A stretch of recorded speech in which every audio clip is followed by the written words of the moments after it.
The sky over Nova Terra burned red with laser fire. Commander Ethan Pierce stood at the viewport of Bulwark Station, his hands clasped tightly behind his back. His knuckles were white. Through the reinforced glass, he watched the last human fleet die. "Sir, the Verk have broken through Sector 7, said a young officer beside him. Her voice shook slightly, but she kept her composure. "The Defender and Valiant are both gone." Ethan nodded without turning. He was 42 years old, with deep lines around his eyes from years of fighting this losing war. "How long until the orbital defenses fail?" 3 hours, maybe 4. "And the evacuation?" "Impossible now, sir. The Verk have blockaded all exit vectors." Ethan finally looked away from the viewport. The command center buzzed with activity as men and women worked at their stations. They all knew what was happening. They all knew this was the end. Nova Terra was the last human stronghold in the galaxy. Earth had fallen 5 years ago. Mars had followed 2 years later. Colony after colony had been systematically wiped out by the Verk Dominion. "Send a message to Dr. Summers," Ethan said. "Tell her time has run out. She needs to activate Project Lazarus now." The officer nodded and moved away. Ethan returned his gaze to the battle outside. It wasn't really a battle anymore. It was a slaughter. Deep beneath Nova Terra's surface, Dr. Olivia Summers received the message with a grim face. Her laboratory was carved into the bedrock, protected by layers of shielding that blocked all signals, including, hopefully, Verk sensors. "They're here, aren't they?" asked her assistant, Ryan. Olivia brushed a strand of brown hair from her face. "Yes, sooner than we expected." She walked briskly across the lab to a massive steel door. Her hand pressed against the scanner, and the door slid open with a soft hiss. Beyond lay a chamber filled with 40 sleek metal pods, each the size of a coffin. "Are they ready?" Ryan asked, following her. "They'll have to be." Olivia approached a control panel and began entering commands. "The Council only approved this project 3 months ago. We should have had a year to prepare them." The pods contained men and women who had voluntarily entered stasis nearly 4 centuries earlier. They were soldiers, all of them, the best that the early 21st century had to offer. Special forces operators, pilots, intelligence officers. They had signed up for what they thought would be a 50-year sleep, part of an experimental program to preserve elite warriors for future conflicts. They had slept through the rise of human civilization to the stars. They had slept through first contact, and they had slept through the beginning of humanity's end. "Begin revival sequence," Olivia said, pressing her palm against the final authorization scanner. Lights flickered on the pods. Inside, biological systems that had been maintained in perfect stasis for centuries began the careful process of reactivation. "Recovery will take at least 72 hours, Ryan said. "The Verk will be on the surface before then." "I know," Olivia replied. "That's why we built this facility where we did. The mountains contain enough natural minerals to block their scans. We just need to hold out until they wake up." "And then what? 40 ancient soldiers against an alien empire?" Olivia touched one of the pods gently. "These aren't just soldiers, Ryan. They're from a different time. They think differently. They fight differently. And their bodies don't register on Verk bioscanners." She looked back at him with determination in her eyes. "They're our last hope." Lieutenant Daniel Gray crouched behind an overturned transport vehicle, plasma rifle clutched tightly in his hands. The city streets around him were filled with smoke and the smell of burning metal. His squad of 20 soldiers was all that stood between the approaching Verk ground forces and thousands of civilians huddled in a nearby shelter. "Tell me what you see, Lisa," he said into his comm unit. Lisa Carter's voice came through clearly. 3 troop carriers coming down 5th Avenue. I'd guess 30 fighters each. They've got heavy artillery too." Daniel swallowed hard. His people had light plasma rifles and a few explosive charges. Nothing that could stop that kind of firepower for long. "What about air support? Any of our birds still flying?" "Negative," Lisa replied. "Bulwark Station reports all fighters are either destroyed or grounded. We're on our own, Dan." Daniel closed his eyes briefly. He was 30 years old. He had joined the military to protect people, to save lives. Now all he could do was buy a little time. "Okay, new plan," he said. "We're not going to stop them. We're going to lead them away from the shelter, south toward the old industrial district." "That's suicide," said Corporal Mason beside him. "Probably," Daniel agreed. "But it'll give the civilians a chance to move deeper into the tunnels." He looked at the faces of his squad. They were scared but determined. "No one has to come with me. Volunteer only." Every single soldier stood up. "Lisa," Daniel said into his comm, "I need you to coordinate with the other resistance cells. Keep the communications network running for as long as possible. And, if you hear from the council, tell them we did our best." "I will," she promised, her voice thick with emotion. "Good luck." Daniel checked his rifle charge. "All right, people, let's make this count." In orbit above Nova Terra, the massive Verk command ship moved into position. The vessel was nearly 2 miles long, its surface covered in weapon emplacements and sensor arrays. Inside the ship's central chamber, Supreme Commander Zorthal studied the holographic display of the planet. The blue-skinned alien stood 8 feet tall with 4 arms and a face dominated by large, multifaceted eyes. "The humans continue to resist in these sectors," said his second-in-command, indicating several points on the map. "As expected," Zorthal replied, his voice a low rumble. "They are tenacious creatures, but this planet will fall like all the others." "Should we offer them terms of surrender?" Zorthal made a gesture that might have been a shrug. "It is protocol. Open a channel to their leadership." The communication system activated, sending the Verk message to all frequencies. "People of Nova Terra, this is Supreme Commander Zorthal of the Verk Dominion. Your defenses are broken. Your fleets are destroyed. Surrender now, and you will be permitted to live under Verk authority. Resist, and you will be eradicated. You have 1 planetary rotation to comply." He closed the channel without waiting for a response. "Prepare the landing forces," he ordered. "When the deadline passes, we will begin the final assault." "And if they surrender?" his second asked. Zorthal's eyes glittered coldly. "Then we will be merciful. We will make their extinction quick." Deep in the mountain laboratory, one of the stasis pods began to hum more loudly. Inside, the brain of Colonel Jack Harmon began to show increased activity for the first time in 358 years. Neurons fired, creating dreams of a world he had left behind long ago. Dreams of battle, of comrades, of victory against impossible odds. He didn't know it yet, but he was about to wake up to humanity's darkest hour, and its greatest need. Jack Harmon opened his eyes slowly. The bright light above him made him squint. His mouth felt dry and his muscles ached as if he had run a marathon the day before. He tried to sit up, but his body wouldn't respond right away. "Easy there, Colonel," said a woman's voice. "Your body needs time to adjust." A face came into view. A woman with brown hair pulled back in a tight bun looked down at him with tired eyes. "Where am I?" Jack's voice was rough from disuse. "Who are you?" "My name is Dr. Olivia Summers," she said. "You're in a facility beneath the Archer Mountains on Nova Terra." Jack frowned. The names meant nothing to him. The last thing he remembered was signing final papers at a military base in Virginia. He had volunteered for the Extended Deployment Preservation Program.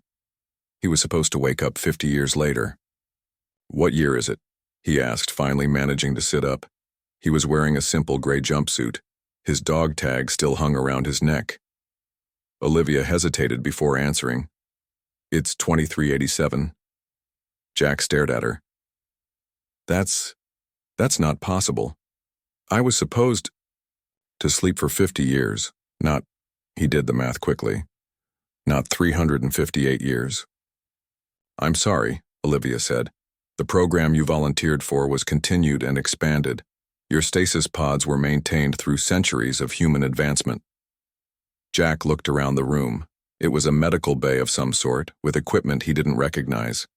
Through a doorway he could see other pods like the one he had been in. Some were open with people sitting on their edges, looking just as confused as he felt. "Why wake us now?" he asked. Olivia's face grew grim. Because humanity is losing a war. A war against an alien species called the Verk. They've destroyed Earth, Mars, and all our colonies. This planet, Nova Terra, is our last stronghold, and it's falling as we speak. Jack tried to process this information. Earth was gone. Everyone he had ever known had been dead for centuries, and now he was on an alien planet, being told about an alien invasion. Why us? He asked. What can we do that your own soldiers can't? The Verk have technology that can detect any human born in the last 200 years, Olivia explained. It's how they track us, hunt us. But you and the others from your time period have a slightly different genetic structure.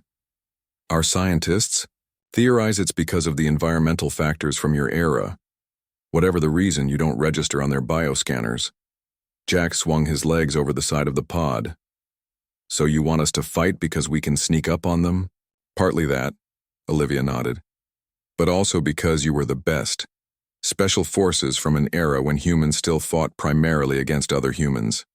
Your combat training was different, more adaptable, less reliant on technology.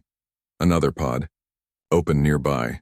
A woman with short blonde hair sat up, looking around with alert blue eyes. She spotted Jack and gave a small nod of recognition. Commander Wright, Jack said. Navy SEAL. Colonel Harmon, she replied. Marines. She looked at Olivia. Where are we? Before Olivia could repeat her explanation, more pods began to open. In total, 40 men and women from different military branches awakened.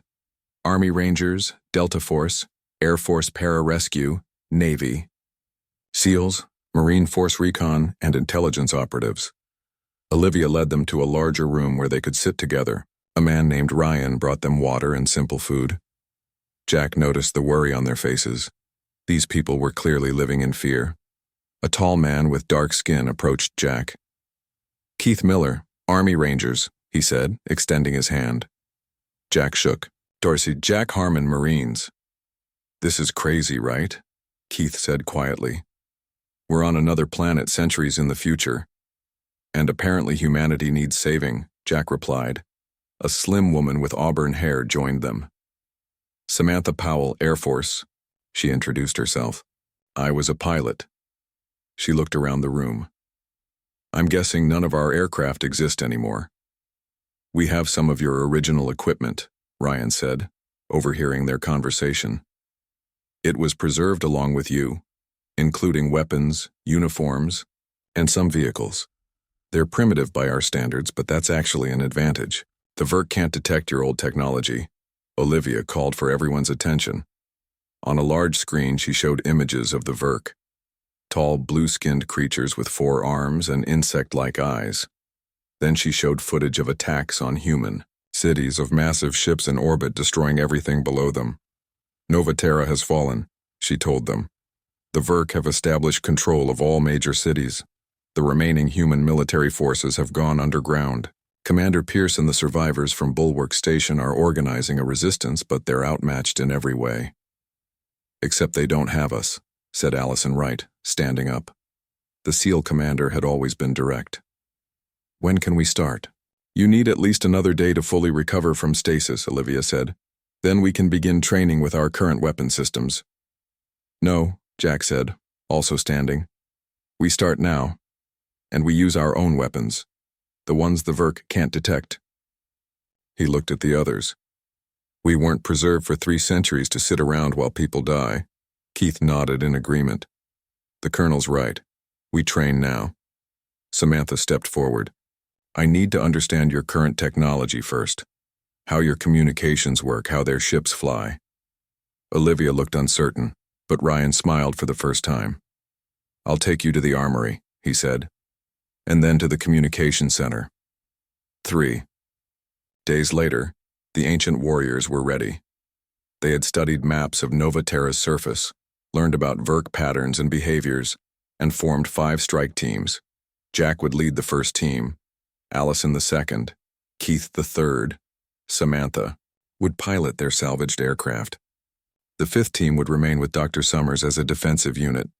They wore their original combat uniforms and carried weapons from their own time, M4 carbines MP5 submachine guns, Barrett sniper rifles. Simple, reliable weapons that had been obsolete for centuries but now represented humanity's best hope. The Verk have a major supply depot here, Olivia said, pointing at a map. They're vulnerable during transport between facilities. If you can disrupt their supply lines, it will buy time for the resistance to regroup. Jack studied the terrain. We'll hit them here in this valley. Samantha, can you fly us in low enough to avoid detection? She nodded. Their sensors are looking for energy signatures from modern engines. Our preserved helicopter doesn't register to them. It's too primitive. Then we have our first mission, Jack said. He looked at the gathered warriors, men and women who had volunteered for a program centuries ago, never knowing what would truly be asked of them. I know this isn't what any of us signed up for, but we're soldiers, and humanity needs us one more time. Allison checked her weapon. For a world we never knew. For the world that made us, Keith added. As they prepared to move out, Jack caught Olivia watching him. There was hope in her eyes now, replacing some of the fear and exhaustion. We'll be back, he told her. You'd better be, she replied. You're all we have left. That night, a helicopter that should not exist flew silently through the alien-occupied skies of Nova Terra.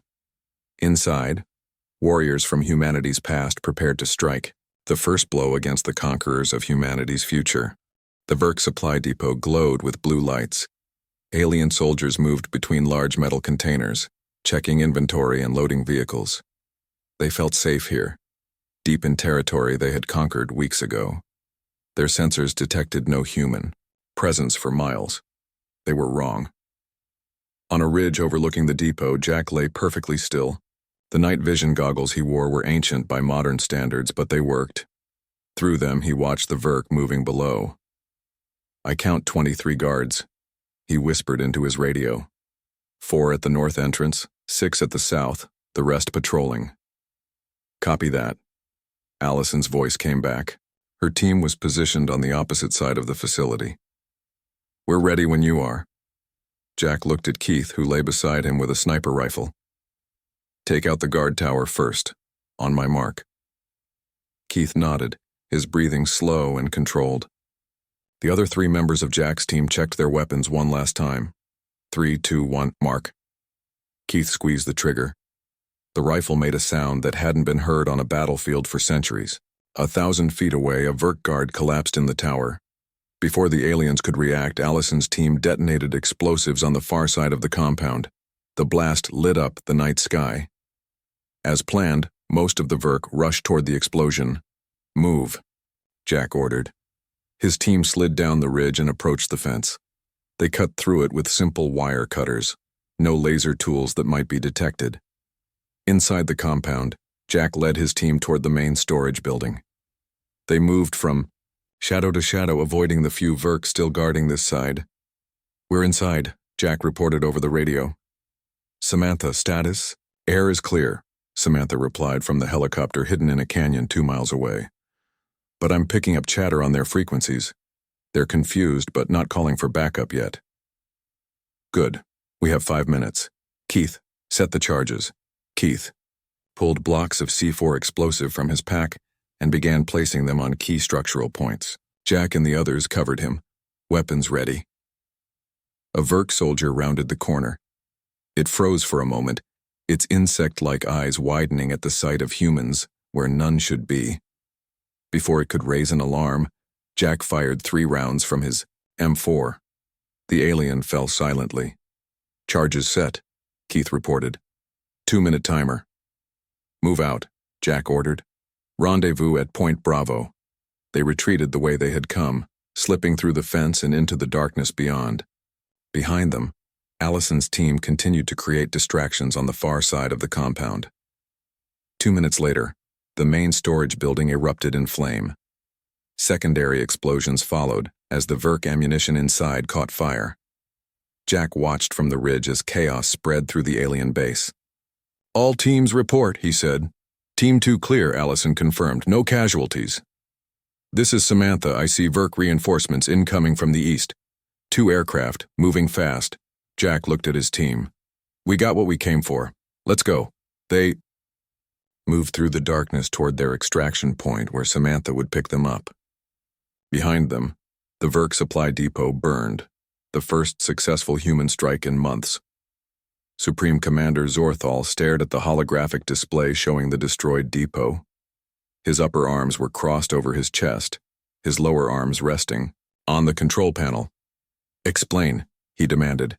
His second-in-command shifted uncomfortably. We are unsure, Commander. Sensors detected no human presence before the attack. The few survivors report seeing humans with primitive weapons, but that makes no tactical sense.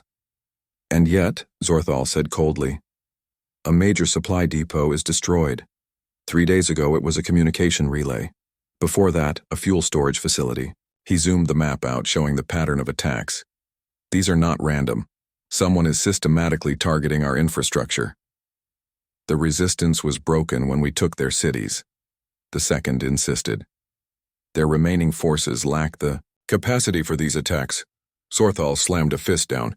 Then explain them. How do they appear without detection? How do they vanish afterward? I want answers. The second bowed.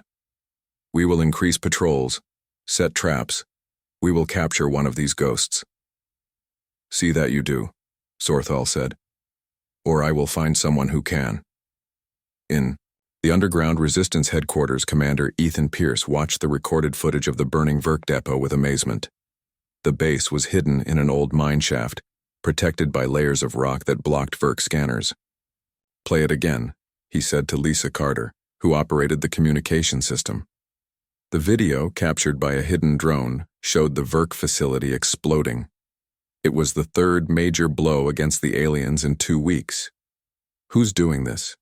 Ethan wondered. Aloud. It's not any of ourselves. We don't have the firepower. Whoever they are, they're good, Lisa said. The Verk are getting nervous. Their communications are filled with reports of human ghosts that their sensors can't detect. Daniel Gray entered the room. His arm was in a sling, injured during their escape from the city. The civilians we evacuated from Sector 7 are settled in the eastern tunnels, he reported. Food supplies will last about a month. Ethan nodded. Thanks to these attacks, we might have that long. The Verk are pulling forces back to protect their remaining facilities. We should try to contact them, Daniel suggested. These ghost fighters, join forces. If we knew how to find them, Ethan agreed. Lisa, keep monitoring all frequencies. If they're human, they must be communicating somehow. Back at Dr. Summers' hidden facility, Jack debriefed the teams. They had completed 3 successful missions with no casualties, destroying key Verk infrastructure. We're making them nervous, he told the assembled warriors. But we need to do more than just blow things up. We need intelligence. Allison nodded. My team can infiltrate one of their command posts, get information on their overall strategy, maybe find weaknesses. It's risky, Jack said, but necessary. Samantha, what have you learned about their aircraft? Samantha brought up diagrams on a screen. They're fast, but not very maneuverable. With the right approach, I think I could fly one. Steal a Verk ship? Keith asked. That would give us a huge advantage. Olivia entered the room. She looked more hopeful than she had since they awoke. We've been monitoring Verk communications, she said. They're calling you ghosts, phantoms. They have no explanation for how you're bypassing their detection systems. Good, Jack said. Fear is a weapon, too. There's something else, Olivia continued. We've detected human resistance broadcasts. There are survivors organized under a Commander Pierce. They're hiding in the mountains about 100 miles north of here. Jack considered this. We can't risk direct contact yet. The Verk would be watching for that. But maybe we can send them a message. How? Asked Keith. Jack smiled. By hitting an even bigger target, something that tells both the Verk and the human resistance that this fight is far from over. The ancient warriors gathered around a map, planning their most daring mission yet. For the first time in months, humans across Nova Terra began to whisper about hope. Stories spread of mysterious soldiers who fought like the legendary warriors of old, striking from nowhere and vanishing back into darkness. In his command ship, Zorthal raged as more reports of attacks came in. The ghosts were everywhere now, and for the first time in his long military career, the Supreme Commander faced an enemy he could not track, could not predict, and could not understand. The tide was beginning to turn. The main Verk command center stood in what was once the human capital city. It was a massive structure, rising 20 stories high, surrounded by force fields and guarded by hundreds of soldiers. Verk ships patrolled the skies above it day and night. It was considered completely secure. Allison Wright studied it through binoculars from 3 miles away. Her team was hidden in the ruins of a collapsed building. They had been watching the command center for 2 days, noting guard patterns and shift changes. "It's impossible," said one of her team members. "Even if we could get past the outer defenses, there are too many inside." "Nothing's impossible," Allison replied calmly. "Just difficult." She lowered the binoculars and turned to her team. "We're not here to destroy it. We just need to get inside their communication hub, plant the device, and get out." The device was a small transmitter developed by Dr. Summers. It would allow them to listen to all Verk communications and occasionally insert false messages. But it had to be placed inside the command center to work. Allison's radio crackled. "Team 2, this is Eagle. In position." Eagle was Samantha's call sign. She had successfully stolen a Verk aircraft during their last mission. Now she waited nearby, ready to create a distraction when needed. "Copy that, Eagle," Allison responded. "Stand." She checked the time. It was nearly midnight. The Verk were changing guards now. "Let's move," she ordered. The team slipped through the ruins, approaching the command center from the south side, where the debris of fallen buildings created a path close to the outer wall. They wore dark clothing and moved silently. Skills that had been drilled into them centuries ago but remained just as effective. They reached the maintenance tunnel Dr. Summers had identified in the old city plans. It hadn't been used since the Verk arrived. The aliens were too large to fit through the narrow passage. "Eagle, we need that distraction now," Allison whispered into her radio. "On my way," Samantha replied. A moment later, they heard the sound of engines overhead. Samantha flew the stolen Verk ship in low over the command center, dropping flares that exploded in bright bursts of light. Alarms sounded inside the compound. Guards ran toward the commotion. "Now," Allison said. Her team pried open the tunnel entrance and slipped inside. The passage was tight, forcing them to crawl on hands and knees. It smelled of dust and mold. After several minutes, they reached a grate that looked up into the basement of the command center. Allison listened carefully, then lifted the grate. The room above was empty. They climbed up one by one and moved quickly to the door. "According to the plans, the communication hub is 3 floors up," Allison said. "We'll use the service stairs." They encountered 2 Verk guards on the stairwell. Allison took them down with her combat knife before they could raise an alarm. Outside, they could hear Samantha still leading the air defenses on a wild chase around the building. The communication hub was a large room filled with equipment. 3 Verk technicians worked at control panels. "Flash and clear," Allison ordered. Her team threw in stun grenades, then stormed the room. The Verk were unconscious in seconds. Allison moved to the main control unit and attached Dr. Summers' device to an access port. "Transmitter planted," she reported over the radio. "Activating now." The small device lit up, indicating it was working. It would be nearly invisible among the complex Verk systems. "Let's go," Allison said. "Same way out." They had almost reached the basement when alarms sounded throughout the building. "They've discovered the bodies in the stairwell," one of her team said. Allison made a quick decision. "Change of plan, we go out the front." "The front?" another team member asked, shocked. "They'll be looking for us to sneak out, so we don't sneak." She pulled a grenade from her vest. "We make noise." The team followed her to the ground floor. Allison threw the grenade at the main power relay they passed. The explosion plunged the building into darkness for a few crucial moments before emergency lights came on. In the confusion, they burst through the main entrance, firing at the guards outside. The Verk, expecting an attack from outside, were caught completely off guard by humans coming from within. Eagle, we need extraction at the front entrance, Allison called. On my way, Samantha replied. The stolen Verk ship swooped down, hovering just above the ground. The team ran for it, providing covering fire as they went. They climbed aboard, and Samantha gunned the engines, shooting away from the command center as more Verk poured from the building. Did you get it done? Samantha asked as she piloted them away. Mission accomplished, Allison confirmed. She looked back at the chaos they'd left behind. And I think we sent a pretty clear message. In the Resistance headquarters, Lisa Carter jumped up from her communication station.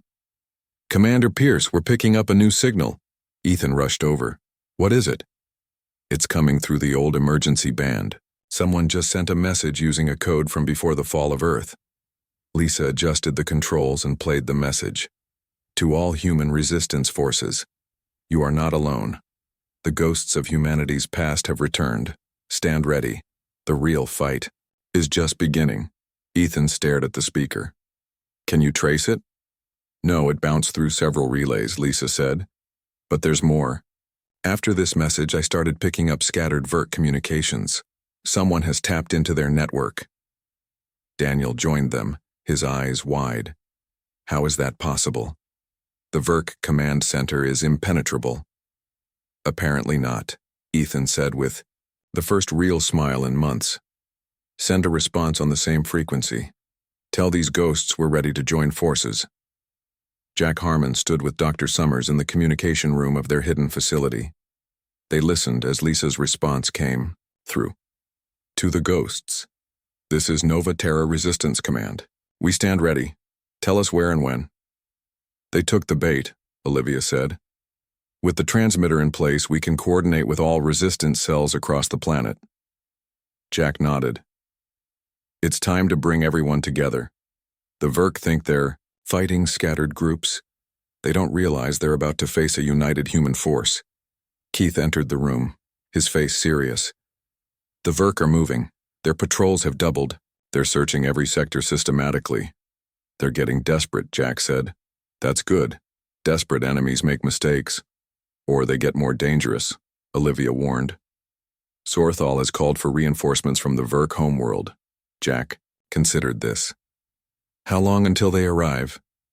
At least 2 months, Olivia said. Their fastest ships can't get here sooner.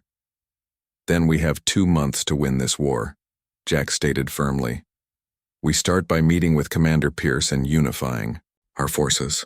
Samantha and Allison joined them, still wearing their combat gear from the mission. The ancient warriors are making history again, Samantha said. No, Jack corrected her. We're making humanity's future, and it starts now. As they planned their next move, the spark of hope they had ignited spread across Nova Terra. For the first time since the invasion began, humans dared to believe that all was not lost. The ancient warriors had returned, and with them came the fighting spirit that had defined humanity since its earliest days. The tide had turned. The real war for Nova Terra was about to begin. Dawn broke over the mountains of Nova Terra. In a large cave system converted into a war room, Jack Harmon stood before a gathered crowd. In the month since their first contact, the ancient warriors had united with Commander Pierce's resistance fighters. Now representatives from every human settlement across the planet had gathered for this crucial meeting. The Verk reinforcements will arrive in 3 weeks, Jack said, pointing to a holographic map. We don't have much time. Ethan Pierce stepped forward. The resistance commander had been skeptical at first about these warriors from the past, but their results had earned his respect. Thanks to the transmitter Commander Wright's team planted, we've intercepted Verk battle plans, Ethan said.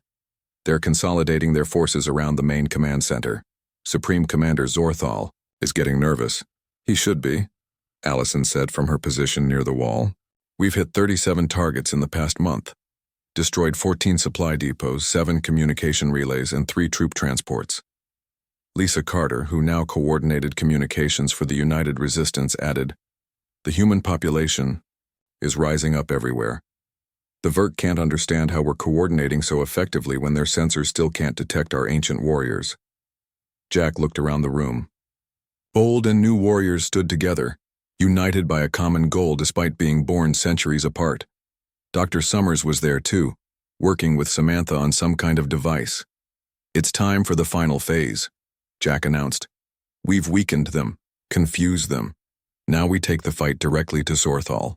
Keith Miller unrolled a detailed map of the Verk command center. "Based on the intel we've gathered, Zorthal's ship is docked here," he said, pointing to a large landing pad on the roof. "He never leaves it. It's his mobile command center and escape vehicle. So we capture the ship, we capture Zorthal," Daniel Gray said. His arm had healed and he'd been training with Keith for weeks. "Exactly," Jack confirmed. "But the ship is heavily guarded, and the command center has been fortified since Allison's team infiltrated it." Samantha stepped forward with Dr. Summers. "That's why we've been working on this," she said, revealing a small device. "It's a signal disruptor. It will temporarily disable all Verk technology within a half-mile radius. Their weapons, shields, communications, everything will go dark for about 10 minutes, Olivia explained. "But we only have one shot. Once they realize what's happening, they'll adapt." Jack nodded. 10 minutes is all we need." He outlined the plan, a 3-pronged attack. Ethan and the main resistance forces would create a diversion at the south side of the command center. Allison's team would infiltrate and plant the disruptor device. Jack's team would capture Zorthal's ship when the device activated. "What about Verk reinforcements from other areas?" someone asked. "We'll handle that," Keith said. He had been working with resistance cells in every sector. When the attack begins, resistance fighters will hit every Verk position simultaneously. They won't have reinforcements to spare. The meeting concluded with final preparations. As people filed out, Olivia approached Jack. "This plan has a high probability of failure," she said quietly. "The odds? We don't need to know the odds," Jack interrupted with a small smile. "In my time, we always fought against the odds." Olivia looked at him with a mixture of concern and admiration. "Just come back," she said. "All of you." The attack began at midnight. Explosions rocked the southern perimeter of the command center as Ethan led hundreds of resistance fighters in a frontal assault. The Verk responded predictably, sending most of their forces to meet the threat. Meanwhile, Allison's team slipped through the maintenance tunnels again. They reached the central power station undetected and planted the disruptor device. "Device in place," Allison reported over the radio. "Activating in 30 seconds." On the roof, Jack's team waited in the shadows. They had approached from the air using Samantha's stolen ship to drop them off before she joined the aerial diversion. 20 seconds, Jack said. "Everyone ready?" His team checked their weapons. They carried a mixture of their ancient firearms and modern plasma weapons. The old and the new, just like their fighting force. 10 seconds. Jack thought briefly about the strange journey that had brought him here. Frozen in time, awakened centuries. Later on an alien world, fighting to save a humanity he barely recognized. Yet some things never changed. The need to protect, the will to survive, the courage to fight against impossible odds. Now. The disruptor activated. Every Verk system went dark. Shields fell, weapons deactivated. Communications went silent. Jack's team rushed forward. The Verk guards around the ship tried to fight, but without their energy weapons. They were outmatched by the ancient warriors' brutal close-quarter combat skills. They secured the ship in less than 3 minutes. Jack led the way inside, where they found Zorthal trying to restart the systems. The Verk commander turned, his forearms reaching for backup weapons. "It's over," Jack said, aiming his rifle. Zorthal froze, his alien features showing confusion. "How?" he demanded. "How do you keep evading our detection?" "Because you forgot the most important lesson about humanity," Jack replied. "Our past is our strength, not our weakness." They secured Zorthal as the disruptor's effect began to fade. Verk systems started to reboot, but by then, Samantha had landed on the roof. They loaded the captured commander onto the ship and took off as the battle continued below. From the air, they could see that the resistance was prevailing. With the command center in chaos and Zorthal captured, the Verk forces lost coordination. "We did it," Keith said as they flew away. "I can't believe we actually did it," Allison looked at the alien commander. What do we do with him? We use him, Jack said. To send a message. 3 days later, Zorthal stood before a communication array, surrounded by armed humans from both the present and the past. Jack stood beside him. Send the message exactly as we wrote it, Jack ordered. The Verk commander hesitated, then began to speak in his native language. The message went out to all Verk ships, including the approaching reinforcements. This is Supreme Commander Zorthal. I am ordering all Verk forces to withdraw from Nova Terra immediately. The humans have demonstrated capabilities beyond our understanding. Their ancient warriors cannot be detected, cannot be stopped. They have promised to release thousands more from stasis if we continue this war. Retreat is our only option. It was partly a bluff. There were no more ancient warriors in stasis. But the Verk didn't know that. The message continued, detailing the defeats suffered over the past month and emphasizing humanity's unexpected strength. It ended with a clear warning. All human worlds were now off-limits to the Verk dominion. 1. Week later, the last Verk ship left Nova Terra's orbit. The reinforcement fleet had received the message and turned around. For the first time in years, humans looked up at their sky without fear. In the Resistance headquarters, now becoming the center of a new government, Jack stood with his fellow warriors. Of the original 40, 32 had survived. They had become legends among the people of Nova Terra, the ancient warriors who rose when hope was lost. What now? Allison asked. We don't belong in this time.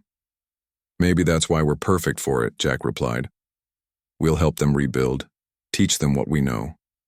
And then we live the lives we never got to have, Keith finished. Celebrations continued around them. Dr. Summers approached Jack. The council wants to meet with you, she said. They're talking about expeditions to reclaim Earth and Mars. Jack nodded. One step at a time, he said. We just won one war. Let's enjoy the peace before we start the next challenge. Outside, the sun rose on a free Nova Terra. Humanity had survived its darkest hour, and though the path forward would not be easy, they would face it together, the people of the future and the warriors of the past, united by the unbreakable spirit that had defined humanity since its earliest days. Hope, once lost, now burned brighter than ever before.